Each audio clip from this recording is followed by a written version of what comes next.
오늘 여호와께 피하는 사람이라고 하는 제목으로 하나님의 말씀 선포하겠습니다. 자, 오늘 말씀은 대표적인 메시아 시편입니다. 7절 말씀 제가 받들겠습니다. 내가 여호와의 명령을 전하노라. 여호와께서 내게 이르시되 너는 내 아들이라 오늘 내가 너를 낳았도다. 자, 메시아 탄생의 놀라운 예언의 말씀을 하고 있습니다. 자, 그리고 시편 1편과 시편 2편을 따로 시로 그렇게 보는 것이 아니고 한 편의 시로 보는 사람들이 참 많습니다. 그 내용 자체가 좀 그렇습니다. 자, 그래서 이 두 편을 한 편으로 봤을 때에 서론과 결론은 이렇게 되는 거예요. 지난주에 우리가 1편 말씀을 나눌 때에 처음 시작이 어떻게 됩니까? 복 있는 사람은 그렇게 시작하잖아요. 그리고 오늘 말씀을 나눌 2편의 마지막 절을 보면은 이렇게 되어 있습니다. 우리가 여호와께 피하는 모든 자는 다 복이 있도다. 자, 그러니까 1편과 2편을 묶어서 봤을 때 서론과 결론은 이렇습니다. 복 있는 사람은 여호와께 피하는 사람이다. 자, 그렇게 되는 겁니다. 자, 그러면서 3절에 보면은 악한 자는 율법을 결박이라고 말하고 끊어버리고 벗어 던져버리자, 그렇게 말한다는 거예요. 자, 3절 말씀입니다. 우리가 그들의 맨 것을 끊고 그의 결박을 벗어버리자 하는도다. 자, 묻습니다. 여러분은 우리 하나님의 말씀을 읽을 때마다 기쁘고 즐겁습니까? 아니면은 그것이 나를 올가매는 결박이고 그리고 올무라서 나에게 큰 짐으로 다가옵니까? 자, 또 묻습니다. 여러분은 예배가 즐겁습니까? 아니면 한 주에 한 번 의무적으로 나가서 드리는 예배라 그래서 무거운 짐으로 느껴지십니까? 즐거움으로 헌신하고 봉사합니까? 아니면 결박이요 부담입니까? 자, 이 세상에는 이 두 질문을 놓고 봤을 때 두 부류의 사람으로 나뉘어질 수 있습니다. 자, 첫째, 대적하는 사람들입니다. 2절에서 3절입니다.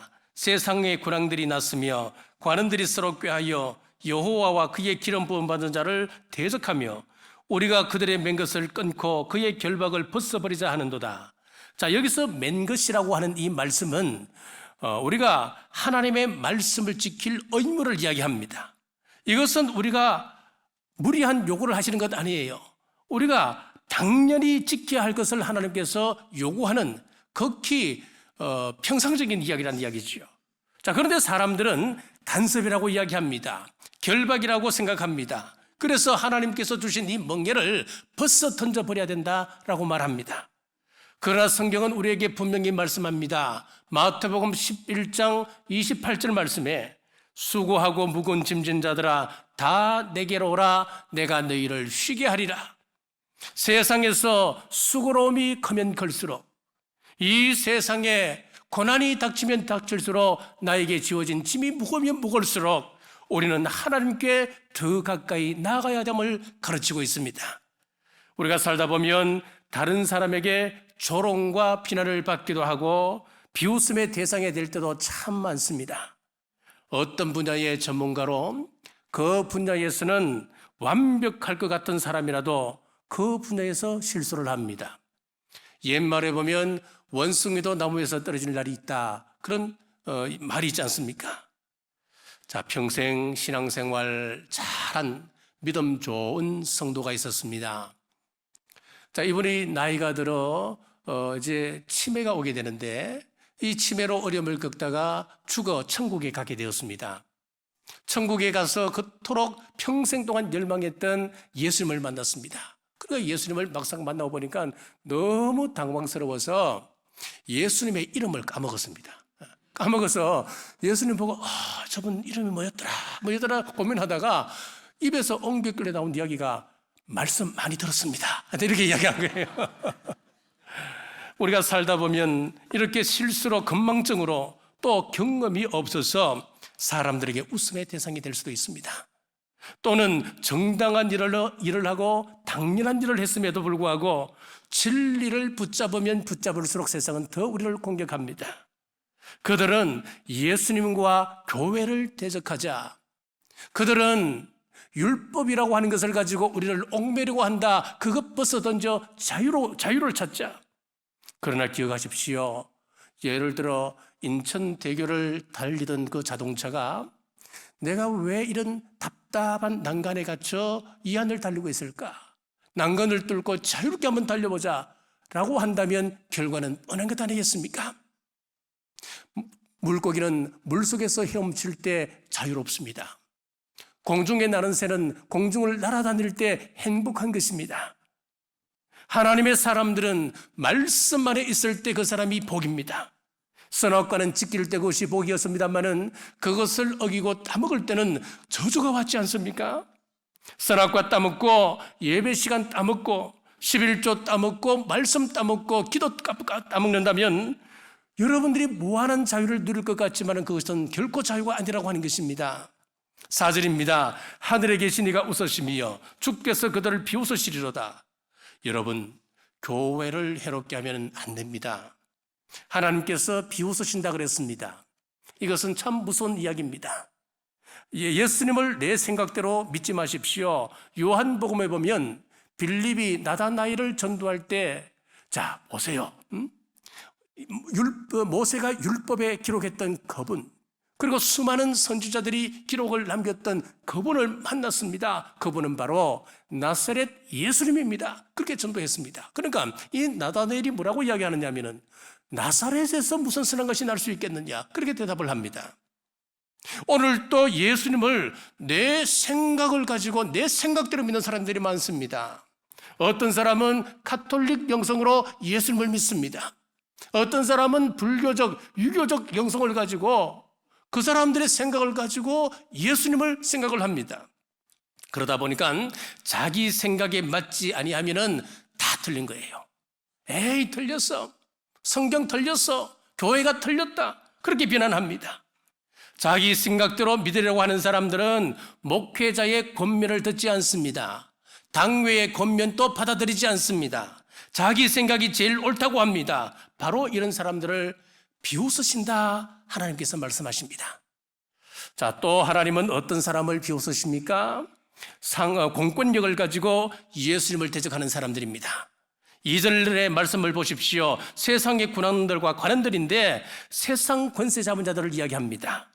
세상의 군왕들이 났으며 관원들이 서로 꾀하여 여호와와 그의 기름 부음 받은 자를 대적하며, 자, 여기서 여호와의 기름 부음 받은 자라고 하는 것은 누구를 가리키느냐 하면은 바로 나사렛 예수님입니다.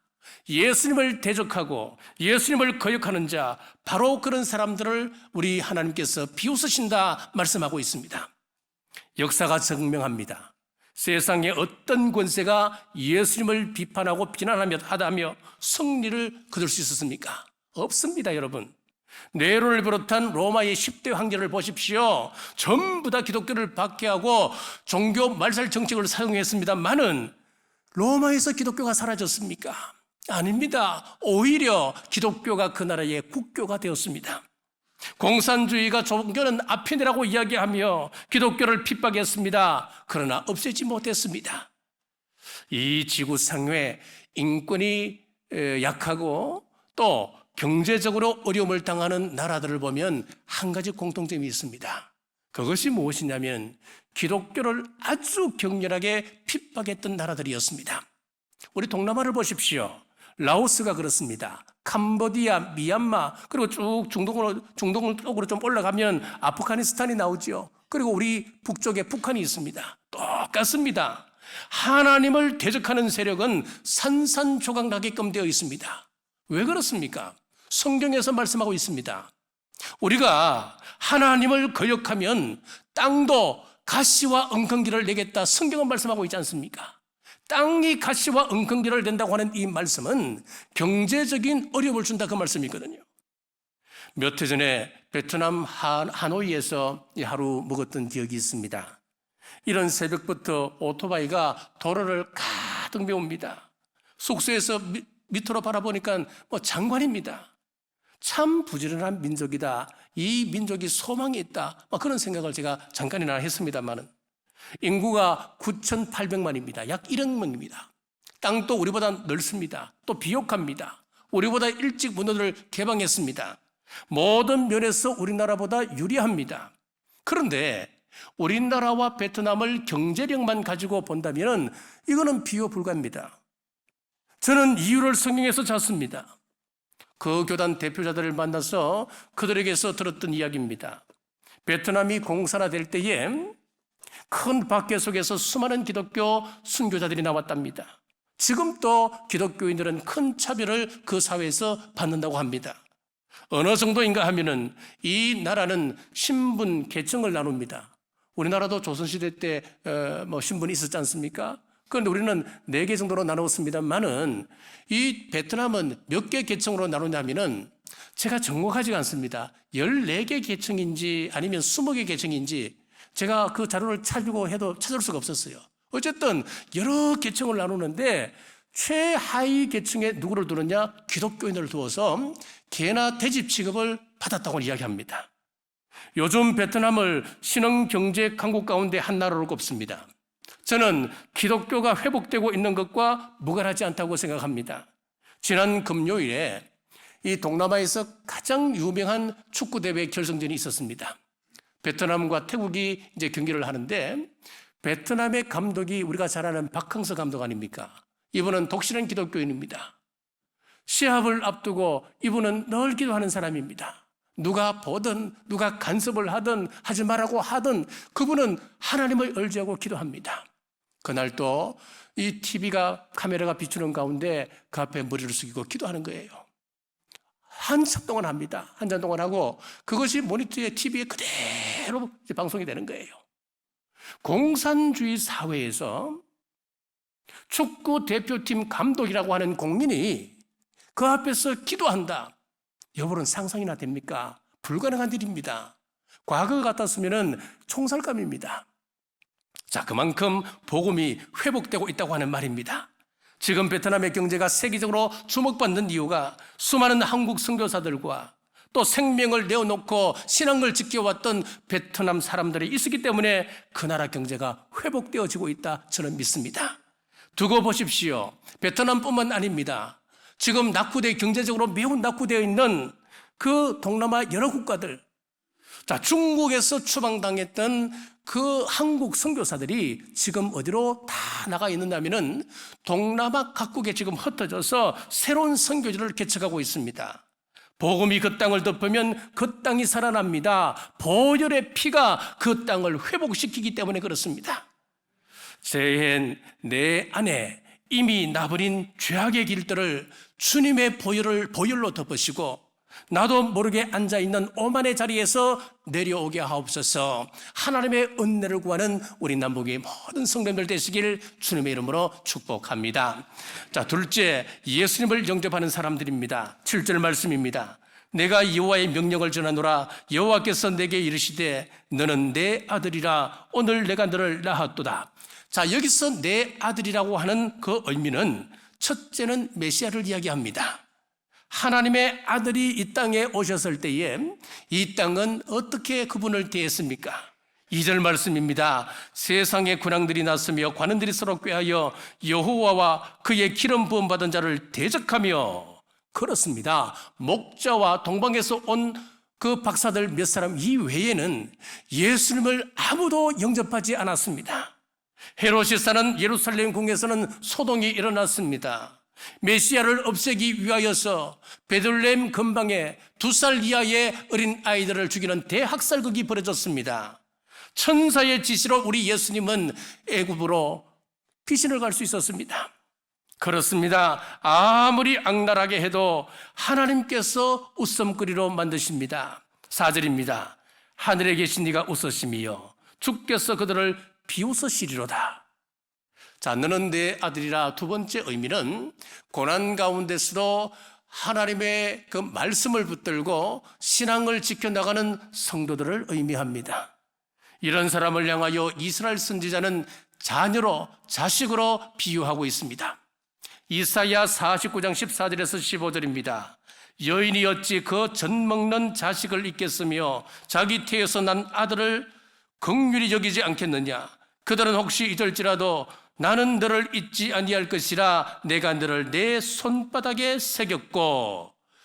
자, 하나님께서 자녀된 저와 여러분을 잊지 않으시려고 하나님의 손바닥에 저와 여러분의 이름을 새겨 놓으셨다 라고 성경은 기록합니다. 자, 어느 기독교 잡지에 소개된 이야기입니다. 맞벌이 하던 한 가정이 있었습니다. 부인에게 안질이 생겨 수술을 했는데 수술이 잘못되어 실명하고 말았습니다. 너무나도 절망스러운 일이었습니다만은 이 부부는 서로의 사랑을 확인하는 시간으로 서로 섬기는 그런 기회로 삼게 되었습니다. 아침마다 남편은 사랑하는 부인의 직장에 태워다 주고 데려다 주고 자신은 그제서야 출근을 합니다. 그렇게 하기를 2년이 지났습니다. 남편이 말합니다. 여보, 내가 당신을 출근시키고 그 이후에 내가 출근하려고 하니까 너무 힘들어. 당신이 회사를 그만두든지 아니면 다니고 싶으면 혼자서 한번 다녀보라고. 그리고 그 다음날 횡하니 혼자 출근해버리고 말았습니다. 맹일이 되고 혼자서 해보는 첫 출근. 아내는 넘어지고 부딪히며 힘겹게 출근을 했습니다. 그렇게 언제 사고를 당할지 모르는 아슬아슬한 고비를 넘기기를 1년. 어느 날 벌써 운전수가 이 부인에게 말을 걸었습니다. 부인은 참 행복한 사람입니다. 지난 1년 동안 부인은 못 느끼시는 것 같았는데 부인이 이 차에 오를 때면 그 뒤에 몇 자국 뒤에서 그 남편이 함께 올라탔습니다. 부인이 자리에 앉으면 남편은 그 뒤에 앉아서 당신을 바라보곤 했지요. 그리고 버스를 내려 회사에 들어가는 뒷모습을 바라보고 조용히 손을 흔듭니다. 그런데 며칠 전부터인가 당신이 이제 미뤄웠는지 더 이상 남편이 보이지 않군요. 그 이야기를 들은 부인은 털썩 주저앉아 엉엉 울고 말았습니다. 사랑하는 여러분, 우리가 읽는 성경 안에는 임마누엘, 나와 함께 하시는 우리 하나님의 사랑 이야기로 가득 차 있습니다. 나의 등 뒤에서 나를 돌보시는 우리 주님은 어떤 분이십니까? 8절에서 9절입니다. 내게 구하라. 내가 이방 나라를 내 유업으로 주리니 내 소유가 땅끝까지 이르리로다. 내가 철장으로 그들을 깨뜨리며 질그릇같이 부수리라 하시도다. 이방 나라를 유업으로 주시는 분, 권세를 주시는 분이라 그랬습니다. 그리고 소유가 땅끝까지 이르도록 하시겠다 말씀했습니다. 자, 이 이야기는 무슨 이야기냐면은 우리의 모든 문제를 해결해 주시는 분이시다 그런 의미예요. 이런 권세가 어디 있습니까? 이런 특권이 어디 있습니까? 그것이 바로 자녀됨의 특권이라고 하는 것입니다. 이런 특권을 말씀하시고 저와 여러분에게 결단을 촉구하고 있습니다. 12절 상반절입니다. 그의 아들에게 입맞추라. 아버지와 가족을 떠났던 야곱이 돌아와서 형 에서에게 화해 입맞춤을 했던 이 야곱처럼 집 떠났던 당자가 돌아와 아버지 앞에 회개 입맞춤을 하던 예수님의 발에 기름 붓고 머리카락으로 씻었던 마리아의 헌신의 입맞춤처럼 주님만 사랑하기로 결단하고 사랑의 입맞춤을 하라 우리에게 결단을 촉구하고 있습니다. 사랑하는 여러분, 여기서 입맞춤이라고 하는 말씀은 우리 예수님을 받아들이라 이 말씀입니다. 그분을 인정하거라 하는 말씀입니다. 나를 도우시는 하나님을 사랑하고 경배하는 일에 온 힘을 다하는 2023년 되시길 주님의 이름으로 축복합니다. 셋째, 여호와께 피하는 자의 복입니다. 12절 중반절입니다. 그의 아들에게 입맞추라. 그렇지 아니하면 진노하심으로 너희가 길에서 망하리니 그의 진노가 급하심이라. 여호와께 피하는 모든 사람은 다 복이 있도다. 칼빈주의에 그 5대 강령이 있습니다. 그 5대 강령 가운데 불가항력적 은혜라고 하는 말이 있습니다. 자, 이 말은 무슨 이야기냐면은 우리가 하나님을 믿게 되면은 예수님을 영접하게 되면은 내가 받기 싫어도 강제적으로 주어지는 그런 은혜가 있다는 거예요. 나는 싫어요. 나 그거 안 받아도 돼요. 그렇게 거부하더라도 거부해도 불구하고 거부함에도 불구하고 하나님께서 우리에게 주시는 그런 은혜가 있습니다. 우리가 악한 것을 버리면 이 은혜는 저절로 옵니다. 우리가 바른 길을 걸어가면 말씀을 사모하고 말씀의 길 안에 우리가 들어가게 되면은 은혜는 길목에서 기다리고 있습니다. 우리가 바른 자리에 있으면 그 자리가 곧 은혜입니다. 그 은혜는 지난주의 말씀처럼 시냇가에 심은 나무가 되는 거예요. 때를 따라 열매를 맺습니다. 무성한 잎사귀를 내어서 사람에게 쉼을 제공합니다. 복 있는 사람은 영적 생명력을 공급받게 되는 것입니다. 자, 성도들 중에는 신앙생활을 하면서 불평하는 사람들이 참 많습니다. 왜 교회 가면 하지 말라고 하는 것이 그렇게 많습니까? 나는 자유롭게 좀 신앙생활을 하고 싶은데 왜 자유가 허용되지 않나요? 자, 그런 질문하는 사람들이 종종 있습니다. 여러분, 내 마음대로 하도록 내버려 두는 것, 그것이 자유입니까? 국민의 자유를 보장하는 나라들 가운데서는 국민 스스로, 내 스스로 마음대로 살도록 내버려 두는 나라는 한 나라도 없습니다. 공공의 안녕과 질서를 위해서 행동을 제한합니다. 제한 속에 큰 자유가 있다고 하는 것입니다. 그래서 11절에 이렇게 촉구합니다. 여호와를 경외함으로 섬기고 떨며 즐거워할지어다. 자, 여기서 떨며라고 하는 것은 두려움이지요. 하나님을 의식하며 두려워하라고 하는 코람데오 신앙을 이야기합니다. 지금 우리 지엄하신 우리 하나님께서 내 앞에서 나를 바라보고 계신다. 나의 일거수일투족을 지켜보고 계신다. 여러분, 이 코람데오 신앙을 가지게 되면은 우리의 말 한마디 한마디 함부로 할 수 없습니다.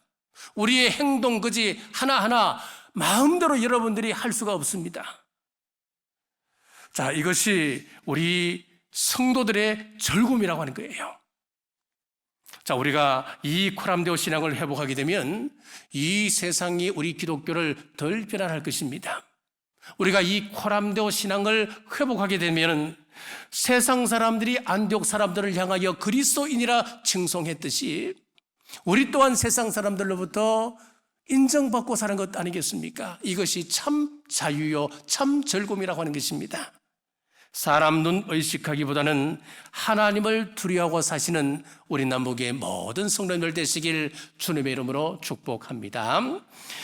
캐나다 출신의 하버드 대학의 교수로서 프랭클린 루즈벨트, 그리고 트루먼, 존 F 케네디, 린던 존슨 등 수많은 대통령을 옆에서 모시고 경제 자문 역할을 감당했던 겔 브레이스라고 하는 교수가 있었습니다. 그분의 자서전에 그분을 평생도록 옆에서 도와주었던 비서 이야기를 하고 있습니다. 이 비서 이름은 에밀리입니다. 한 번은 자신이 피곤하여 낮잠을 자는데 당시 대통령이었던 린던 존슨의 보좌관으로부터 전화가 왔습니다. 그래서 이 비서가 받았습니다. 지금 대통령이 교수님을 빨리 통화하고 싶어 합니다. 빨리 바꿔주세요.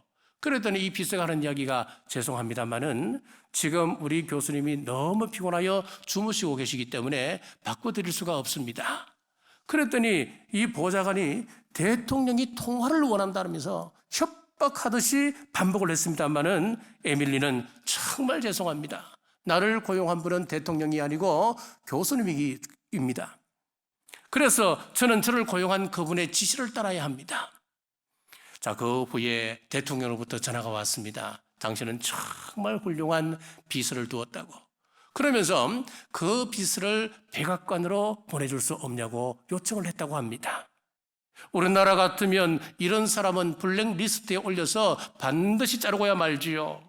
두려운 일입니다. 생사 여탈권이 최고 권력자에게 있는 것입니다. 그러나 이 비서는 누구의 말을 들어야 할지를 안 사람이었습니다. 우리는 누구의 지시를 따라야 합니까? 누구의 말을 들어야 합니까? 환난 날에 어디로 피해야 하는 것입니까?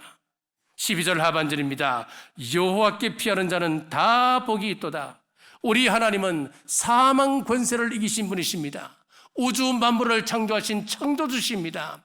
마지막 때 우리를 천국으로 인도하실 분이십니다. 우리에게 참 자유를 주신 전능하신 하나님의 뜻을 따르고 그분께 피하시길 주님의 이름으로 축복합니다. 사랑하는 여러분, 세상에는 두 부류가 있습니다. 대적하는 사람들과 예수님을 영접하는 사람입니다. 성경은 분명합니다. 복 있는 사람은 그의 아들에게 입맞추는 사람입니다. 환난 날에 여호와께 피하는 사람입니다. 그에게 피하면 자녀가 누릴 은혜를 입습니다. 2023년 한 해도 자녀가 누릴 불가항력적 은혜를 믿으며 환난이 올 때 주님 날개 아래 피하시는 우리 남부의 모든 성도들 되시길 주님의 이름으로 축복합니다. 기도하겠습니다. 오늘 시편 2편의 말씀으로 은혜 나눔을 감사합니다. 우리 주님께 피하며 말씀을 즐거워하고 교회와 말씀에 뿌리 잘 내리면 하나님은 우리 등 뒤에서 도우시고 계십니다. 지키십니다. 주님께 입맞추고 그와 화목하고 그에게 피하는 우리 온 성도들이 되게 하옵소서. 사회가 혼란할수록 우리 자신을 겸손히 하나님 앞에 내려놓고 회개함으로 하나님을 가까이 하는 기회로 삼게 하옵소서. 다시 오실 예수님 이름으로 간절히 기도드리옵나이다. 아멘.